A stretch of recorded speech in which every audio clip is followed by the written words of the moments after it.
नमस्कार, आप देख रहे हैं चर्चा में। आपके साथ मैं हूं दीप्ति शाही सिंह। बिहार में आज विधानसभा चुनाव के पहले चरण के लिए मतदान चल रहा है। कुल 121 सीट पर मतदान हो रहा है। इस चरण में 18 जिलों की अहम विधानसभा सीटें भी शामिल हैं। पहले चरण में ऐसी सीटों पर मतदान हो रहा है जहां प्रदेश के बड़े नेता और राजनीतिक दल अपनी ताकत को आजमा रहे हैं। कई सीटों पर मुकाबला भी बेहद दिलचस्प है। आज पहला दिन सुबह 7 बजे से वोटिंग शुरू हुई थी और कहा जा रहा है शाम 6 बजे तक जो मतदान है वो चलेगा। आपको बताते चलें कि बिहार चुनाव से पहले तमाम जो दल रहे, हम महागठबंधन की बात करें, एनडीए की बात करें, जरा आपको पहले इस समय की सबसे बड़ी जो खबर आ रही है वो बता दें। बिहार विधानसभा चुनाव के पहले चरण में मतदान प्रतिशत को लेकर दोपहर 3 बजे तक 53.77% मतदान हुआ है। 121 सीटों पर अब तक 53.77% ही मतदान हुआ। मुख्यमंत्री सम्राट चौधरी की तारापुर सीट, आरजेडी नेता तेजस्वी यादव राघोपुर सीट, कहा जा रहा है कुछ ऐसी सीटें हैं जो बेहद महत्वपूर्ण बताई जा रही हैं। तेज प्रताप यादव की महुआ सीट पर सबकी नजर बनी हुई है। शाम 3 बजे तक का जो वोटिंग प्रतिशत रहा है, आपको एक बार बता दें फिर से, 53.77% अभी तक का कहा जा रहा है। 6 बजे तक जो वोटिंग है वो चलेगी और इसके साथ ही पहले चरण का जो मतदान है वो खत्म हो जाएगा। यानी कि आज जिन सीटों पर दिग्गज हैं उनके कहा जा सकता है कि उनका फैसला भी आज कहीं ना कहीं हो जाएगा और 14 तारीख को पता लगेगा कि जनता ने किस पर मुहर लगाई है। बिहार चुनाव को लेकर शुरुआत से ही जो घमासान था वो देखने को मिला। किस तरह से महागठबंधन और एनडीए एक दूसरे के सामने खड़े नजर आए। आरोप प्रत्यारोप का जो सिलसिला है वो भी लगातार जारी रहा है। लेकिन जरा आपको ये भी बताते चले कि प्रधानमंत्री नरेंद्र मोदी ने भी सुबह मतदान को लेकर ट्वीट किया था। हर बार जब कहीं पर मतदान होता है तो प्रधानमंत्री नरेंद्र मोदी जरूर कहते हैं कि पहले मतदान और फिर जलपान, ज्यादा से ज्यादा संख्या में लोग बाहर निकलें और मतदान दें, ये उद्देश्य होता है। और आज एक बार फिर से उन्होंने अपने सोशल मीडिया एक्स पर पोस्ट किया था और लोगों से मतदान देने को कहा भी था, अपील भी की थी। 6 बड़ी तस्वीरें देख लीजिए। बिहार में दिग्गजों का मतदान, रविशंकर प्रसाद भाजपा सांसद नजर आ रहे हैं वहां पर। तेज प्रताप यादव जो खुद उम्मीदवार हैं और पहले चरण की जो में उनकी सीट आती है। नीतीश कुमार मुख्यमंत्री बिहार के, वो भी नजर आ रहे हैं मतदान देने के लिए। कन्हैया कुमार कांग्रेस के नेता मतदान देते हुए। लालू प्रसाद यादव भी खुद राजद सुप्रीमो वहां पर मौजूद थे मतदान देने के लिए। पूरा जो लालू परिवार है वो वहां पर पहुंचा हुआ था। और तेजस्वी यादव आरजेडी के नेता, कहा जा रहा है कि अगर महागठबंधन जीत जाता है तो सीएम का चेहरा भी वही होंगे, कह सकते हैं कि सीएम वही होंगे। तो 6 बड़ी तस्वीरें बिहार में दिग्गजों का मतदान। कुछ और तस्वीरें आपको दिखा देते हैं। तमाम जो बड़े दिग्गज लोग हैं वहां पर पहुंचे आज मतदान के लिए। नित्यानंद राय, केंद्रीय मंत्री सम्राट चौधरी, बीजेपी उम्मीदवार ललन सिंह केंद्रीय मंत्री वहां पर, विजय कुमार सिन्हा उप मुख्यमंत्री, ओसामा शहाब इस बार के कुछ हॉट चेहरों में से एक, वहां पर आरजेडी के प्रत्याशी हैं, वहां पर वो नजर आए वोट देते हुए, वो जाते हुए वहां पर। चिराग पासवान एलजेपी से वहां पर मौजूद। यानी तमाम जो बड़े चेहरे थे वो मतदान करने पहुंचे और इनमें से कई ऐसे हैं जिनकी सीटें पहले चरण में ही आती हैं। यानी कि इनका जो भविष्य है वो भी आज कहीं ना कहीं उसका फैसला हो जाएगा। तो कुछ बड़ी तस्वीरें आज की, लेकिन जरा आपको कुछ और भी बड़ी तस्वीरें दिखा देते हैं आज के दिन से जुड़ी हुई, मतदान से जुड़ी हुई। सुबह से ही जो मतदान है वो शुरू हो गया था और कहा जा रहा था कि बड़ी संख्या में लोग जो हैं मतदान वहां पर बूथ तक पहुंच रहे थे, मतदान दे रहे थे। बिहार का आज का दिन बिहार के लिए बेहद महत्वपूर्ण। आज पहला चरण और आपको बताते चले कि 11 तारीख को दूसरा जो चरण है वो है मतदान का और 14 तारीख को फैसला आ जाएगा। लेकिन जरा आपको बता दें, हालांकि कहा जा रहा था कि कई ऐसे मुद्दे थे जिनको लेकर इस बार शुरुआत हुई थी बिहार चुनाव में, लेकिन अब जो मुद्दे गर्म हैं इस समय, जिस तरीके से अब वोटिंग हो रही है, जंगल राज को लेकर दोनों ही पक्षों ने बात करी। महागठबंधन की बात करें, एनडीए की बात करें, एसआईआर को एक बड़ा मुद्दा बनाया गया इस बार बिहार चुनाव से पहले। पलायन को लेकर भी वहां पर जो है सवाल उठे हैं।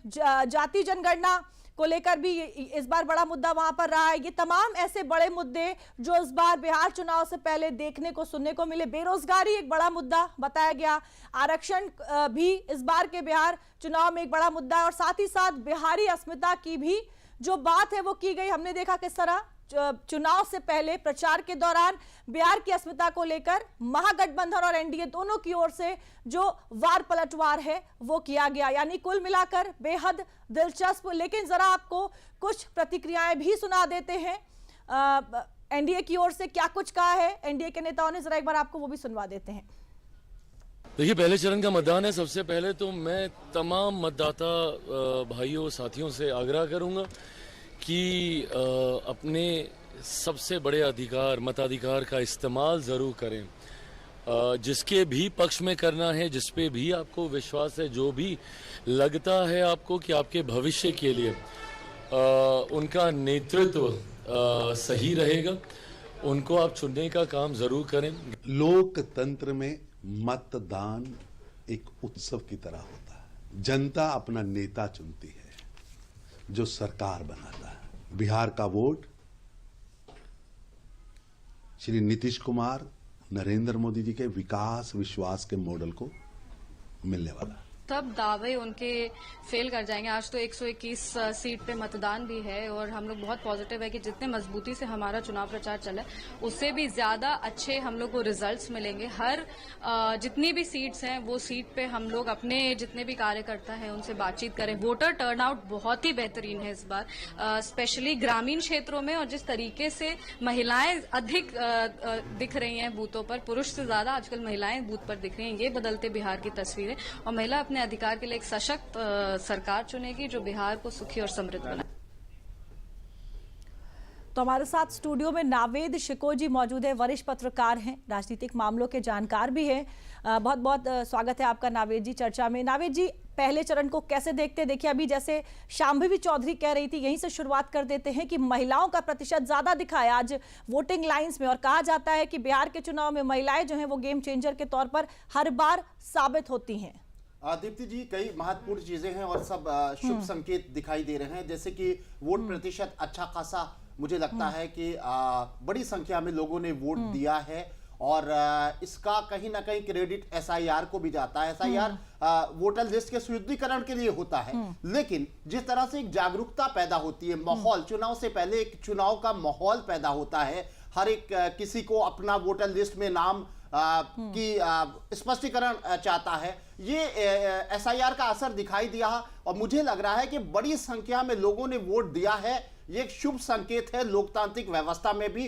और बिहार की जनता ने, जैसा कि जानकारी मिल रही है, ग्रामीण क्षेत्र के लोगों ने, महिलाओं ने खूब बढ़ चढ़ के वोट दिया है, मतदान किया है। जहां तक महिलाओं का सवाल है, ये भी बहुत अच्छी बात है कि उत्तर प्रदेश और बिहार की खासतौर से महिलाओं में एक वोट डालने के प्रति एक बहुत ही उत्साह बढ़ा है। कई वर्षों से वोट प्रतिशत उनका बढ़ रहा है। उनकी निर्णायक भूमिका होती है कि उनके राज्य में किसकी सरकार बने, और कुछ कदम भी ऐसे रहे हैं कुछ सरकारों के, देश की कई अलग अलग सूबों की सरकार में, जहां पर महिलाओं को आगे बढ़ाने के लिए, उनको उनके पैरों पे खड़ा करने के लिए, उनको शक्ति प्रदान करने के लिए महिला सशक्तिकरण का जो सिलसिला चला है, उससे महिलाओं में एक वोट डालने की एक लालसा, वोट डालने का एक जो एक जिज्ञासा होती है, जो दिलचस्पी होती है, वो बड़ी है, जो एक शुभ संकेत है हमारे देश प्रदेश और लोकतंत्र के लिए। बिल्कुल सही कहा आपने। देखिए, इस बार अगर हम पहले चरण की बात करें नावेद जी, तो तमाम बड़े ऐसे चेहरे, तेजस्वी यादव, तेज प्रताप यादव, तमाम ऐसे बड़े चेहरे हैं जिनकी साख दांव पर लगी है। क्या लगता है आपको इस बार जब हम बिहार चुनाव को देखते हैं, शुरुआत से ही बात करें, भले ही मुद्दे राजनीतिक दलों ने कुछ भी उठाए हों, लेकिन बिहार की जनता की जब हम बात करते हैं कि किन मुद्दों को लेकर इस बार जो वोट है वो बिहार की जनता देगी? देखिए, ये बाइपोलर चुनाव है, इस बात में कोई शक नहीं है कि बराबर की दो शक्तियां हैं। एनडीए के सामने महागठबंधन है, और दोनों अपने आप में बहुत मजबूती से चुनाव लड़ रहे हैं। आमने सामने की लड़ाई दिखाई दे रही है। और ये भी एक अच्छी बात है कि बिहार और यूपी के साथ दुर्भाग्य रहा है, अतीत में अगर जाइए कि जाति की राजनीति यहाँ हावी रहती थी। मुझे इस चुनाव में भी, जैसे कि उत्तर प्रदेश में जातियों की राजनीति को कहीं ना कहीं कमजोर हुई, जो एक शुभ संकेत है, क्योंकि धर्म और जाति की राजनीति जो है वो विकास के मुद्दों को कहीं ना कहीं पीछे कर देती है। वैसे ही मुझे लग रहा है कि बिहार में भी जाति का जो एक बोलबाला रहता था, वो इस चुनाव में कमजोर पड़ता नजर आया, क्योंकि जहां पर एनडीए की तरफ से ये दावे किए गए और ये बताया गया कि कि हमारी ये योजना है, हमने बिहार को आगे बढ़ाने के लिए, विकास के रास्ते पर लाने के लिए इतने वर्षों में ये काम किया। वहीं तेजस्वी ने भी रोजगार देने की कम से कम बात कही, कहीं ना कहीं विकास के मुद्दे सामने आए। तो ये बात बिल्कुल सही है कि विकास जो पिछड़ेपन में कभी आगे हुआ करता था, उसका पिछड़ापन कम हो रहा है। वहां की राजनीति जो जाति के ऊपर आधारित थी, वो विकास की तरफ बढ़ रही है। लोगों में वोट के प्रति जागरूकता पैदा हो रही है, मतदान के प्रति। और सबसे बड़ी बात तो यह है कि आज चुनाव हुआ पहले चरण का, और छुटपुट घटनाएं जरूर सामने आई, लेकिन अगर अतीत में जाकर हर चीज की तुलना कीजिए तो बहुत सारे चेहरे दिखाई देंगे। बिहार का चुनाव मतलब होता था हिंसा, बिहार के चुनाव का मतलब होता था बूथ कैप्चरिंग। उस हिसाब से काफी सुधार हुआ है, और हमारे इलेक्शन कमीशन की भी मेहनत नजर आ रही है कई वर्षों से, जिसने चुनाव के सुधार के लिए व्यापक पैमाने पर बड़ी मेहनत से चुनावों को सुचारू रूप से, शांति के साथ में, निष्पक्षता के साथ में संपन्न कराने का जो बीड़ा उठाया, वो जमीन पर दिखाई दे रहा है। ठीक है, जरा देखिए, भले ही आज पहले चरण को लेकर मतदान हो रहा है, लेकिन वहीं दूसरे चरण को लेकर जो प्रचार अभियान है वो भी तेजी से चल रहा है। आज भी वहां पर धुआंधार जो प्रचार है वो किया गया दूसरे चरण को लेकर। जरा आपको कुछ बड़ी तस्वीरें दिखा देते हैं। खुद प्रधानमंत्री नरेंद्र मोदी आज बिहार में मौजूद थे। दिल्ली की सीएम रेखा गुप्ता भी आज बिहार में मौजूद थी। अमित शाह केंद्रीय गृह मंत्री वो भी वहां पर मौजूद थे। योगी आदित्यनाथ यूपी के सीएम, आपको बताते चले कि प्रधानमंत्री नरेंद्र मोदी भी कई रैलियां कर चुके हैं बिहार में। अब तक पहले चरण से पहले भी बिहार में वो कई बार वहां पर पहुंचे। सीएम योगी आदित्यनाथ भी वहां पर पहुंचे, और साथ ही साथ रेखा गुप्ता और अमित शाह भी पहले चरण से के पहले भी वहां पर लगातार जो रैलियां हैं वो करते हुए दिखाई दिए। वहीं दूसरी ओर महागठबंधन जो है वो भी तमाम जो रैलियां हैं वो करता हुआ वहां पर नजर आया। यानी कि आज पहला चरण जो है वो थम जाएगा, लेकिन दूसरे चरण को लेकर एक बार फिर से जो कमर है वो कस ली गई है। प्रचार की बात करें, तमाम चीजों की बात करें, लेकिन जरा इस बीच में एक खबर भी आई है। विजय सिन्हा वहां के उप मुख्यमंत्री, उनके ऊपर हमला हुआ है। जरा एक बार आपको सुनाते हैं कि उस हमले के बाद क्या कुछ उन्होंने कहा है, वहां के पुलिस की तरफ से क्या कुछ बयान आया है, आपको सुनवा देते, और उसके बाद नावेद जी आपसे सवाल लूंगी। ये गुंडा राजद का है और सत्ता में आ रही है एनडीए से। ये गुंडा देख रहे हैं, गांव घूमने नहीं देगा उम्मीदवार। विक्ट्री जीत रहे हैं, विजय सिन्हा जीत रहा है। इसमें मुझे फोन पर सूचना प्राप्त हुई है और मुख्यालय से भी दिशा निर्देश प्राप्त हुए हैं। हम लोग तुरंत रश करके यहाँ आए हैं। जैसा आप लोग अभी देख रहे हैं, मैं जस्ट पहुंचा ही हूँ। यहाँ के जो प्रत्याशी हैं और डिप्टी सीएम साहब भी हैं, उनसे मेरी बात हुई है। उन्होंने अपनी बात को मुझे बताया भी है, और मैं इतना जरूर कहना चाहूंगा कि इस घटना के पीछे जो लोग भी जिम्मेदार हैं उन पर बहुत कड़ा एक्शन होगा, और हम लोग इसमें प्राथमिकी भी दर्ज कराएंगे, इन्वेस्टिगेट कराएंगे और बहुत टफ एक्शन लेंगे। नावेद जी, देखिए बार बार वो जंगल राज वाली बात हो रही थी। महागठबंधन और आरजेडी दोनों ही, माफ करिएगा, महागठबंधन और एनडीए दोनों ही एक दूसरे पर आरोप लगा रहे थे, लेकिन देखिए लखीसराय में उनके ऊपर हमला हुआ है, डिप्टी सीएम के ऊपर। और अभी हाल ही में मनोज तिवारी जो बीजेपी नेता, उन्होंने भी बताया था कि उनके ऊपर भी हमला हुआ। क्या वो जंगल राज जिसकी उन बीते 15 सालों में बात हो रही थी, एक बार फिर से ये उसका टीजर कहा जा सकता है क्या? आज जी बिल्कुल, बिहार का दुर्भाग्य रहा है कि लंबे समय तक बिहार को जंगल राज का पर्याय कहा जाता था। इसी तरीके से चुनावी हिंसा माना जाता था, लेकिन फिर भी स्थितियां काफी सुधरी हैं, और पहले की अपेक्षा अब उतनी हिंसा नहीं होती। अब बूथ कैप्चरिंग जैसी घटनाएं जो पहले नजर आती थी, इस तरह का एक कम से कम जंगल राज के नजारे अब उतने नजर नहीं आते। लेकिन अतीत को भुलाया नहीं जा सकता। जंगल राज था और वो तस्वीरें सबने देखी हैं, और आज भी उसकी कुछ झलकियां दिखाई देती हैं, लेकिन उसको काबू में करने के लिए सरकारें, लेकिन नावेद जी, जिस तरह से देखिए एनडीए के उम्मीदवारों पर, उप मुख्यमंत्री पर हमला हो रहा है, और आरजेडी बार बार तेजस्वी यादव की ओर से बयान आ रहा है कि उस जंगल राज को वापस नहीं आने देंगे। अगर कहा जा रहा है कि वो जंगल राज है, लेकिन एक बार फिर से तस्वीरें तो वही बयां कर रही हैं।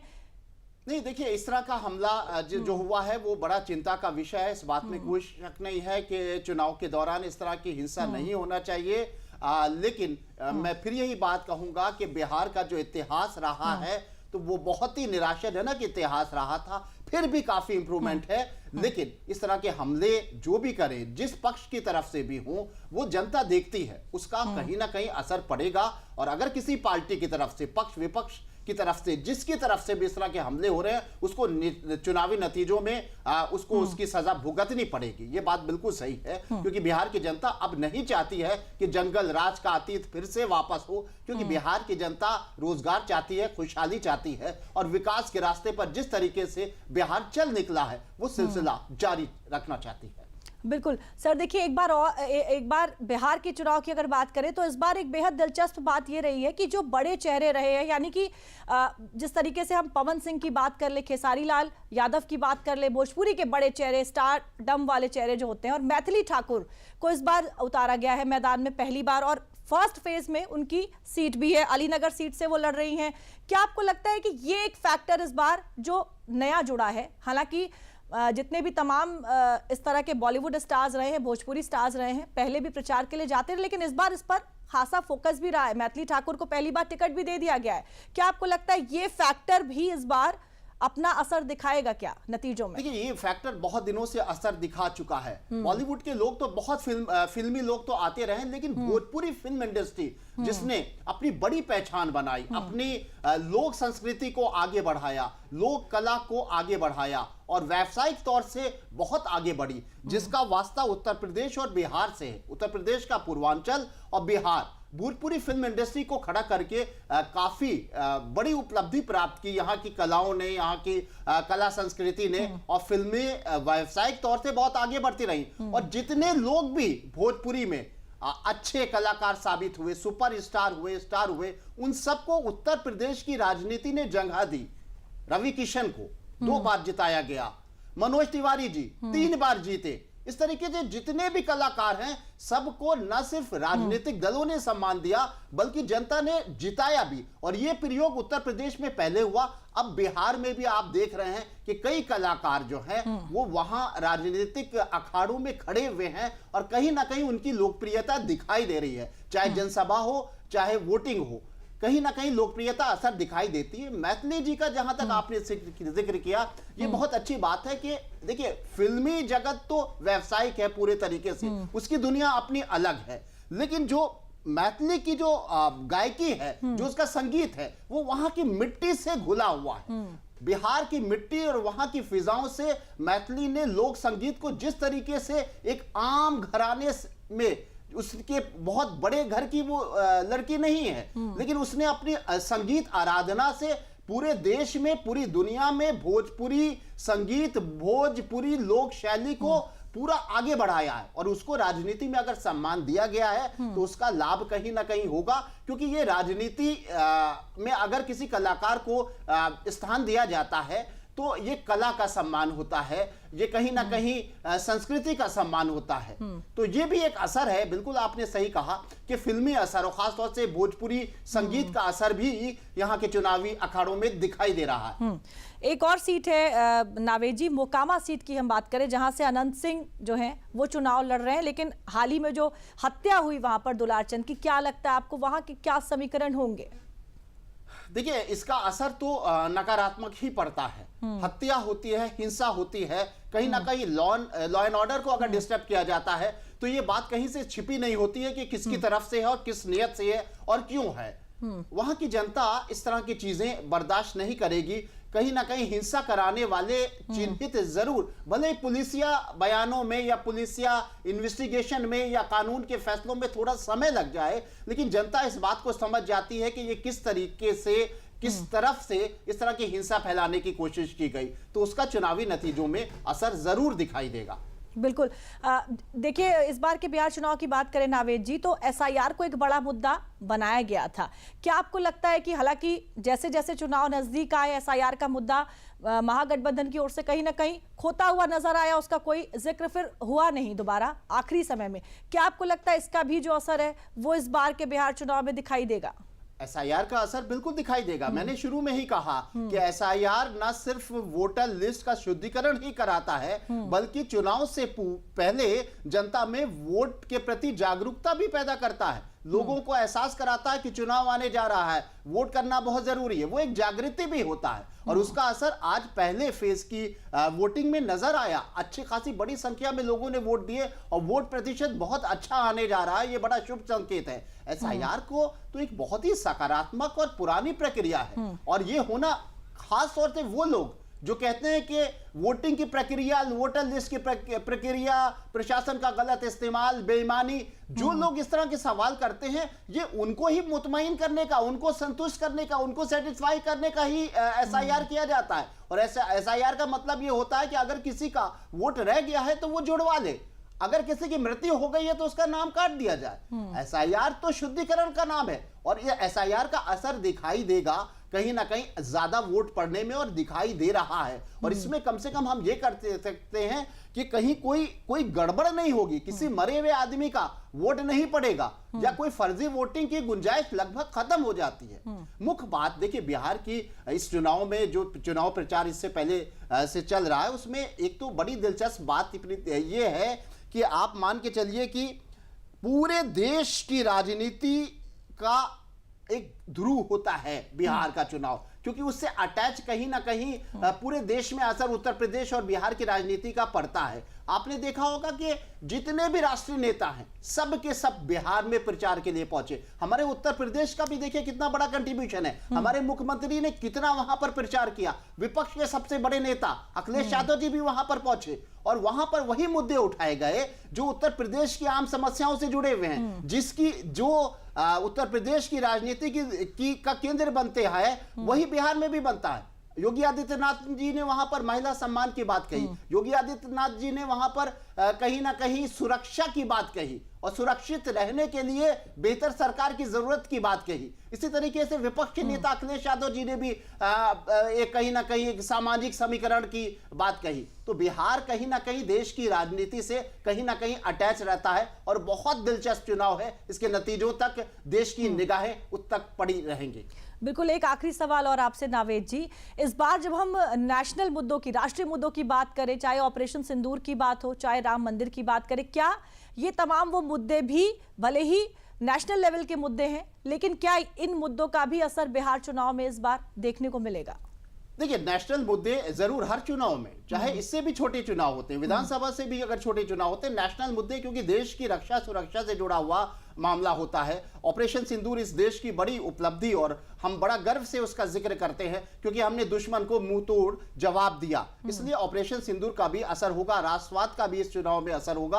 और सबसे बड़ी बात तो यह है कि जो सबसे ज्यादा प्रचलित है वो महिला सम्मान का, महिलाओं को आत्मनिर्भर बनाने का, महिला सुरक्षा का सवाल, क्योंकि सुरक्षा की बात जहां हर देश में हर चुनाव में सुरक्षा की बात आती है और सुरक्षा सबसे अधिक महिलाओं की जरूरत होती है। इसलिए ये मुद्दे हर जगह काम आते हैं, राष्ट्रीय लेवल पर भी और किसी स्टेट के चुनाव में भी और हर राज्य में। तो मुझे लगता है कि बहुत दिलचस्प चुनाव है और इसके नतीजे भी बहुत ही दिलचस्प रहेंगे। बिल्कुल, जरा आपको कुछ और बड़ी तस्वीरें दिखा देते हैं आज के दिन से जुड़ी हुई, क्योंकि बेहद महत्वपूर्ण दिन कहा जा सकता है। पहला चरण बिहार के लिए आज फैसला करेगा कई बड़े चेहरों को लेकर।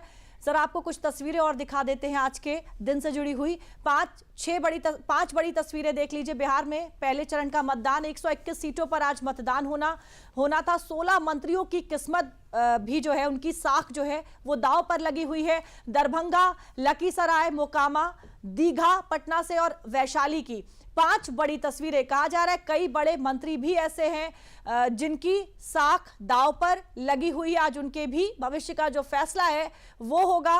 5 बड़ी तस्वीरें किस तरह से वहां पर मतदान केंद्र पर तमाम जो तैयारियां हैं वो दिखाई दे रही हैं और लोग वहां पर बिहार विधानसभा चुनाव के पहले चरण का जो मतदान है, आपको बताते चले कि सुबह 7 बजे से उसकी शुरुआत हो गई थी और पहले चरण में अगर बात करें तो 3.75 करोड़ मतदाता और 1314 उम्मीदवारों की जो चुनावी किस्मत है उसका फैसला करेंगे। तो कुल मिलाकर आज का दिन बेहद खास। 6 बजे तक जो मतदान है वो चलेंगे। अगला चरण 11 नवंबर को और 14 तारीख को फैसला सामने होगा। नावेद जी, बहुत बहुत धन्यवाद हमारे साथ जुड़ने के लिए और तमाम जानकारी देने के लिए। तो अब सबकी नजर है अगले दूसरे चरण में होने वाले मतदान को लेकर और उसको लेकर जो प्रचार है वो भी शुरुआत उसकी हो गई है। जाहिर तौर पर इन तमाम चीजों के जो नतीजे हैं वो 14 नवंबर को ही पता लगेंगे। चर्चा में मेरे साथ फिलहाल के लिए इतना ही। मुझे दीजिए इजाजत। नमस्कार।